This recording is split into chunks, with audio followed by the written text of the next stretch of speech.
Hello, everybody, and welcome back to another episode of Podcasting for Indie Podcasters with myself, Verity. If it is your first time here, welcome to the show. And if you are a long-time listener, then welcome back to the show as well. If you are not subscribed, I would love it if you could just hit the subscribe button on whichever platform you are currently listening to this episode on. So then you are ready for the next time a new episode and new content drops on the show. Today, I'm not going to lie to you, I was really not feeling the vibe for recording a podcast episode for today. But it is a Monday and the episode for this week is due out on Wednesday, as it always is. And so I thought, so you know what, like the weather's just awful outside and it's just cold and I was all snuggled in a blanket on the sofa. Normally I record at my dining room table. I was just not feeling like moving over there. But then I thought, you know what, why not just grab the microphone and just record on the sofa? So that is what I'm currently doing. And to be honest with you, I think it sort of fits the vibe for today's show anyway, because today isn't a how-to. We are going to be looking more at kind of like the not touchy, I was going to say the touchy-feely side of podcasting, but that sounds a little bit weird. But like the emotional side of podcasting, I suppose, because the thing that I wanted to talk about today was 9 things that you need to do before starting a podcast. And I've written this whole blog post to kind of guide me as to what I wanted to talk about this episode. But then when I looked at it this morning and I was thinking, actually, I think that's too in depth. There's always too much to cover in an episode. So what could I go over instead? And there was this part of the blog post at the bottom which is around telling people about your podcast when you've either started your podcast, you're just at the beginning of launching it, or if you've got an established podcast, just this idea about telling people about your podcast. And I thought, I'm not sure if I've actually covered that particular topic on the podcast. So how about just zoning in on that for the episode? So what I want to do, as I said, is talking about how you tell people about your podcast, but I want to cover 3 questions in particular, which I think will resonate with a lot of people. So first of all, what if your show is rubbish? Second, what if no one listens? And third, what if people laugh at you? Because I think these are really legitimate questions. I think we do get that fear of, well, what are people going to think of my show or me if I suddenly podcast about something, especially if I podcast about something that is nothing to do with my job, or it might seem a little bit of a left field, people who know me. I thought it'd be really nice to just sit on the couch. I would say I've got a cup of tea, but I've actually just finished it and I didn't get enough tea, but just to sit on the couch and just go through these questions. And hopefully, if you're worried about telling people about having a podcast, this episode will put your mind a little bit at rest. The other reason why I wanted to cover this as a podcasting topic or a topic on the podcast is because the number one way to still find new podcasts and to get your podcast in front of people is through word of mouth recommendation. It doesn't matter what you're doing with SEO, doesn't matter what you're doing like paid ads, all these different things.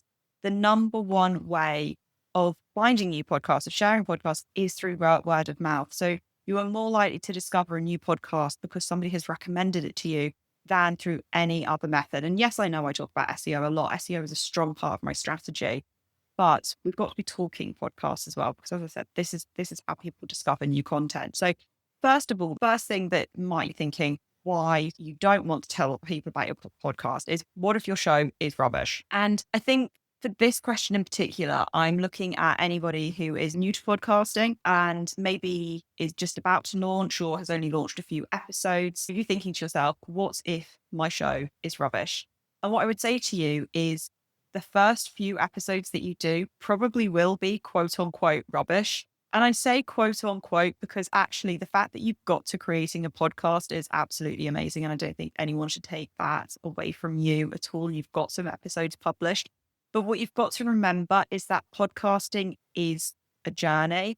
And so it doesn't matter how much money you do or don't put into those first episodes, what your studio setup looks like, anything like that. What you've got to remember is that your first few episodes will never be as good as episode 10, episode 20, episode 50, episode 100, because you haven't developed those different podcasting skills, be it from a presentation, a research point of view, a editing point of view, you haven't developed those skills yet. And there's nothing wrong with that. Podcasting is the craft that you need to work at and you need to develop. So if you're thinking, oh my gosh, what if my show's rubbish? Don't stress about that too much. You need people to start listening to it because you need that feedback so that you know where to improve. And you also need to listen to your own content to know how you want to improve as well. The next point about what if people laugh at you, or maybe not laugh at you, but maybe like, sneak behind your back or think like, what the hell is he or she doing? What are they doing? Why do they think they've got the right to talk about that topic? Or like, who are they thinking that they can be a podcast or whatever it is? People thinking, maybe not very supportive things behind your back can be quite a legitimate concern for anyone starting a podcast. But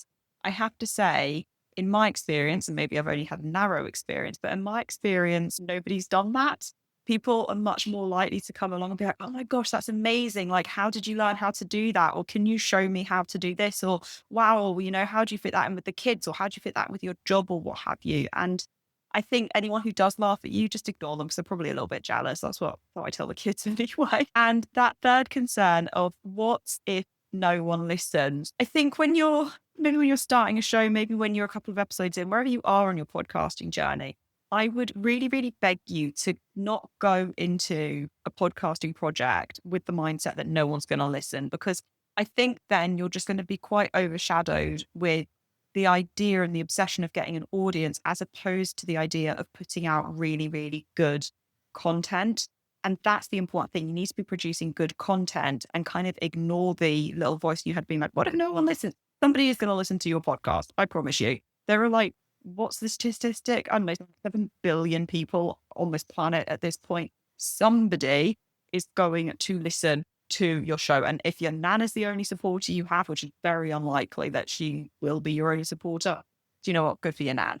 But as I said, depending on how you market it, it might take you a while to build up an audience. It might take you a while to get a wide listener base, but somebody is going to listen to your show. And I think that goes back to what I was talking about. And I think it was episode 109, a few episodes ago. I'll have it linked down in the show notes, but episode 109, where we talked about why unique listeners are more important than a lot of podcasters probably give them credit for. Because what's better when you think of like, download numbers or something? Would you rather have 1,000 people download one episode and then only listen to the first 10 seconds? Or would you prefer to have 30 people download your episode, but listen to like 95% of it? I know personally which one I would prefer, and it's definitely the smaller number who are engaging with the content. So I think when people are worried, oh, what if no one listens? I think what a lot of people actually mean is, what if I don't get thousands or tens of thousands or hundreds of thousands of downloads per episode or per month or whatever?